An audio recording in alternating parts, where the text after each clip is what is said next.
Welcome to students. तो हमारा पहला चैप्टर जो केमिस्ट्री का था, इंट्रोडक्शन टू केमिस्ट्री, वो ख़त्म हो गया। आज इसके हम की पॉइंट्स पढ़ेंगे। तो की पॉइंट्स मतलब बुनियादी नुकात या अहम बातें, दोनों मायने आप कर सकते हैं।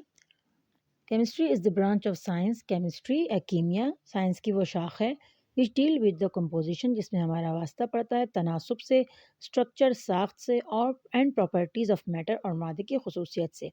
मतलब केमिस्ट्री साइंस की वो शाख है जिसमें हम मादे की खसूसियत, उसकी साख्त और उसका जो कंपोजिशन होता है कि वो किस चीज़ से बना है, कौन सी चीज़ कितनी मकदार में, इन सब के बारे में पढ़ते हैं। The changes occurring in matter, और जो तब्दीलियाँ होती हैं मादे में, and the laws and principle, उसूल और कवानीन अंडर विच, जिसके ज़ेर असर दीज चेंजेस अकर, ये तब्दीलियाँ वाक़ होती हैं। कि आपके पास कि केमिकल्स किस तरह बनते हैं, मादे में क्या क्या होता है, कि कौन कौन चीज़ें इसमें पाई जाती हैं, ये कौन से उसूलों के साथ अमल करके ये इसमें तब्दीलियाँ आती हैं, इन सब के बारे में हम केमिस्ट्री में पढ़ते हैं। फिर the main branches of chemistry are, फिर आपके पास जो बुनियादी शाखा है केमिस्ट्री की, ऑर्गेनिक नामियाती, इनऑर्गेनिक गैर नामियाती, फिजिकल तिब्बी, एनालिटिकल तज्जियाती, इंडस्ट्रियल सनती, न्यूक्लियर न्यूक्लियाई, इन्वायरमेंटल माहौलियाती एंड बायोकेमिस्ट्री और हयातियाती कीमिया शामिल है। फिर मैटर क्या है आपके पास, तो मैटर इज़ एनीथिंग, मादा हर वो चीज़ है दैट ऑक्यूपाई स्पेस, जो जगह घेरती है, एंड हैज़ मास, और कमियत होती है उसकी। फिर आपके पास जो सब्सटेंस है वो क्या है, तो आप पीस ऑफ मैटर, मादे का वो टुकड़ा, इन प्योर फॉर्म, खालिस शक्ल में, इस कॉल्ड सब्सटेंस, वो मादा कहलाता है। मैटर कैन बी क्लासिफाइड, हम मादे की दर्जाबंदी कर सकते हैं एज एन एलिमेंट, एक अंसर के तौर पर, अ कंपाउंड, एक मुरक्कब के तौर पर, और अ मिक्सचर, एक आमेज़ी के तौर पर।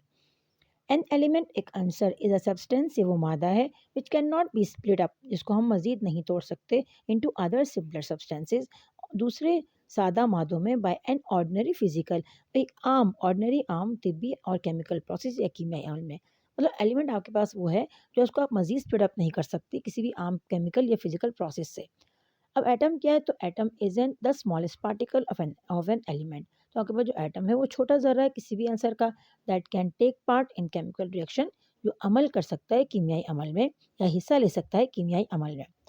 Compound is a pure substance, मुरक्कब के पास ये खालिस मादा है, मेड अप, जो कि बना होता है, ऑफ टू और मोर एलिमेंट्स, दो या उससे ज़्यादा अनासिर से, केमिकली कंबाइंड टुगेदर, और आपने इसको कीमियाई तौर पर मिलाया होता है, in a fixed ratio by mass, एक ख़ास तनासब से कमियत के लिहाज पर।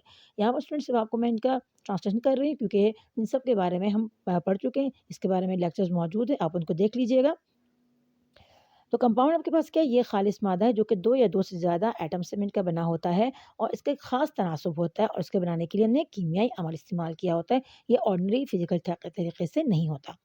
मिक्सचर आमेजा कैन बी क्लासिफाइड, इसके अंदर दर्जाबंदी कर सकते हैं एज होमोजीनियस, हमजिन्स एंड और हिट्रोजीनियस या गैर हमजिन्स मादे के तौर पर।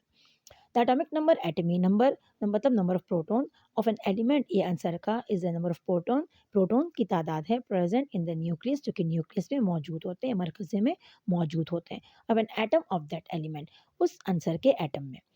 जिसको आप जेड से रिप्रेजेंट करते हो एटॉमिक नंबर, तो ये आप नंबर ऑफ प्रोटॉन्स और नंबर ऑफ इलेक्ट्रॉन को आप एटॉमिक नंबर कहते हैं क्योंकि ये सेम होते हैं। द मास नंबर, आप उसको ए से रिप्रेजेंट करते हो कमियती नंबर को, ऑफ एन एलिमेंट, एक आंसर का, is the total number of proton, वो मुकम्मल तादाद प्रोटॉन की, एंड न्यूट्रॉन, और न्यूट्रॉन की, मतलब proton plus neutron in the nucleus, मरकज़े में, ऑफ एन एटम, किसी एटम के, दैट एलिमेंट, उस आंसर के। रिलेटिव एटॉमिक मास, आपके पास जो इजाफी एटमी कमियत है उसको आप एएमयू भी कहते हैं, ऑफ एन एलिमेंट, एक आंसर का, इज द मास की कमियत है, ऑफ एन एटम, एक एटम का, relative to the mass of 1/12 of the carbon 12, जिसको हम इसका हम मुवाजना करते हैं 1/12 कार्बन से, मतलब कार्बन 12 से। एटॉमिक मास यूनिट, ए आपके पास जो इजाफी एटमी कमियत है इसको आप एएमयू कहते हैं, एटमिक कमियती इकाई, इज द मास, ये आपके पास कमियत है, of the 1/12 of the mass, 1/12 कमियत ऑफ एनी एटम, किसी भी एटम का जिसको आप मुवाजना करते हो कार्बन 12 से, मतलब कार्बन 12 जो ये आपके पास एक एटम को नापने का आपके पास एक पैमाना है। एवरेज एटॉमिक मास, औसत एटमी कमियत, इज द वेटेड एवरेजेज, ये आपको वजन की जो औसत आती है ऑफ द एटॉमिक मासेस, एटमी कमियतों में, of that naturally occurring isotopes, जो कुदरती तौर पर पाए जाने वाले हमजा होते हैं, ऑफ एन एलिमेंट आंसर के। तो आइसोटॉप्स या हमजा क्या होते हैं, वो एलिमेंट जिसके एटॉमिक नंबर तो सेम हो लेकिन मास नंबर चेंज हो, उसको हम आइसोटॉप्स कहते हैं। और मास नंबर चेंज होने की वजह नंबर ऑफ न्यूट्रॉन्स है कि उसकी तादाद आपके पास तब्दील होती है प्रोटॉन्स और इलेक्ट्रॉन से, क्योंकि प्रोटॉन और इलेक्ट्रॉन तो आपके पास एक एटम के सेम होते हैं। तो उसका औसत मास जब निकालते हो, तो अगर आपके पास कोई सपोज़ हाइड्रोजन आपके पास के 3 आइसोटॉप्स हैं, तो उसमें जो सबसे ज़्यादा पाया जाने वाला है वो आपके पास प्रोटियम है, मतलब इसका एटॉमिक नंबर भी 1 है और मास नंबर भी 1 है। फिर ड्यूट्रियम है, एटॉमिक नंबर इसका 1 है, मास नंबर 2 है। फिर ट्रिटियम है, एटॉमिक नंबर इसका 1 और मास नंबर इसका 3। तो अब इसका जो आपके पास तनासुब होता है, तो अब उसको जब तीनों को आप उसका एवरेज निकालते हो, तो उसको हम एवरेज एटॉमिक मास कहते हैं। केमिकल फार्मूला, कीमियाई formula is a shortened method, ये छोटा तरीका है ऑफ प्रेजेंटिंग, मुख्तसर तरीका है रिप्रेजेंटिंग, ज़ाहिर करने का अ कंपाउंड मुरक्कब का। एलिमेंट सिंबल आर यूज, और इसमें हम एलिमेंट के सिंबल्स इस्तेमाल करते हैं तो in writing a formula, formula लिखने के लिए। मतलब केमिकल फार्मूला आपके पास ये छोटा तरीका है आपको ज़ाहिर करने का कि आपने कंपाउंड के जो बनाए हैं उसमें कौन कौन से एलिमेंट हैं और कितने कितने रेशो है।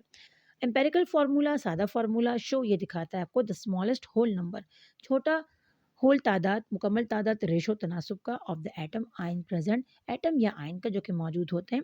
वाइल मॉलिक्यूलर मास, जबकि मॉलिक्यूलर मास आपको शो दिखाता है the actual number of atom, सही तादाद एटम्स की प्रेजेंट इन अ मॉलिक्यूल जो कि मौजूद होते हैं मॉलिक्यूल में ऑफ द कंपाउंड मुरक्कब के। मतलब एम्पेरिकल फार्मूले आपको स्मॉलेस्ट होल नंबर बताया जाता है कि भाई किस किस रेशो से आपने लिए हैं, लेकिन मॉलिक्यूलर फार्मूले में आपको एग्जैक्ट जो उसकी मकदार होती है वो बताई जाती है कि आपने कौन कौन से एलिमेंट कितने कितने तनासुब से लिए हैं।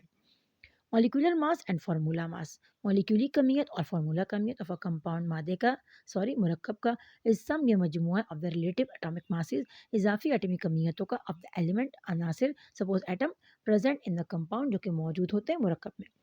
सिंपल आयन, आयन सादा आयन्स आर एटम्स, वो एटम होते हैं that have lost or gain electron, जो कि इलेक्ट्रॉन देते या लेते हैं। आयन्स कब होते हैं? जब एक एटम इलेक्ट्रॉन गेन करता है या इलेक्ट्रॉन लूज करता है। Molecule can also form ion, molecule भी आयन बना सकते हैं, उसको मॉलिक्यूलर्स आयन देते हैं। अगर एक मॉलिक्यूल इलेक्ट्रॉन गेन करता है या इलेक्ट्रॉन लॉस करता है तो उस पर भी आयन आता है, तो उसको मॉलिक्यूलर आयन कहते हैं। Free radical is a species, Azad radical या आपके पास एक नौ होती है या किस्म होती है विद एन अनपेड इलेक्ट्रॉन, जिसमें गैर जोड़ा इलेक्ट्रॉन मौजूद होता है, and is the result of homolytic fission of the bond, और ये होमोलेटिक मतलब एक एटम के फ्यूजन मिलने की वजह, टूटने की वजह से होता है बॉन्ड में, फिजन टूटना, फ्यूजन मिलना। A molecule is the smallest particle, molecule क्या, ये छोटा ज़र्रा है ऑफ कंपाउंड मुरक्कब का और एलिमेंट या अनासिर का, दैट कैन एग्जिस्ट इंडिपेंडेंटली, जो कि आज़ादाना तौर पर रह सकता है। मॉलिक्यूल क्या है? वो छोटा ज़र्रा आपके पास कंपाउंड का या एलिमेंट का जो कि नेचर में आज़ाद रह सकता है। It may be homo atomic और मोनो अटोमिक और पॉलीअटोमिक, ये एक एटम पर मुश्तमिल भी हो सकता है और ज़्यादा एटम पर मुश्तमिल भी हो सकता है। Molecules made up of similar atom, molecule जो बने होते हैं एक जैसे एटमों से आर होमोएटॉमिक, वो कहलाते हैं होमोएटॉमिक। एंड दोज, और वो कंपोज जो बने होते हैं डिफरेंट एटम, मुख्तलिफ एटम से, आर हीट्रोएटॉमिक, उसको हम हीट्रो कहते हैं। सपोज आपने अगर ओजोन लिया O3, तो ये आपके पास होमोएटॉमिक आ गया क्योंकि इसमें ऑक्सीजन ही आपके पास 3 दफ़ा मिलता है। और हीट्रो मतलब वाटर ले लो आप, ग्लूकोज का फॉर्मूला ले लो, ये हीट्रोएटॉमिक है। फिर a mole represent a definite quantity, mole आपको बयान करता है एक खास मकदार, कमियत की, ऑफ एन एलिमेंट किसी आंसर की और अ कंपाउंड या मुरक्कब की। द ग्राम एटॉमिक मास, आपके पास ग्राम एटॉमिक कमियत या ग्राम फार्मूला मास, ग्राम फार्मूला कमियत और ग्राम मॉलिक्यूलर मास या ग्राम मॉलिक्यूलर कमियत ऑफ एन एलिमेंट किसी आंसर का और कंपाउंड या मुरक्कब का, इस कॉलम मोल, उसको मोल कहते हैं। मतलब फार्मूला मास ले लो या आप एटॉमिक मास ले लो और मॉलिक्यूलर मास, उसको आप ग्राम में एक्सप्रेस करते हो तो उसको हम मोल कहते हैं।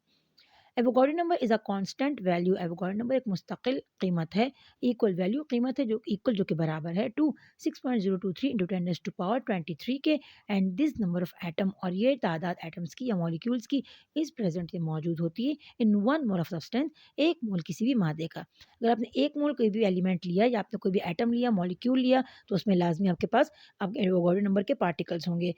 तो होप स्टूडेंट आपको समझ में आ गया होगा। ये हमारा फर्स्ट चैप्टर ख़त्म हो गया इंट्रोडक्शन टू केमिस्ट्री का। इंशाल्लाह फिर नेक्स्ट लेक्चर में मुलाकात होगी। तो अपना बहुत सारा ख्याल रखिएगा और फिर आपके पास नए वीडियो के साथ हाज़िर होंगे। तो दुआ में याद रखिएगा। अल्लाह हाफ़िज़, टेक केयर।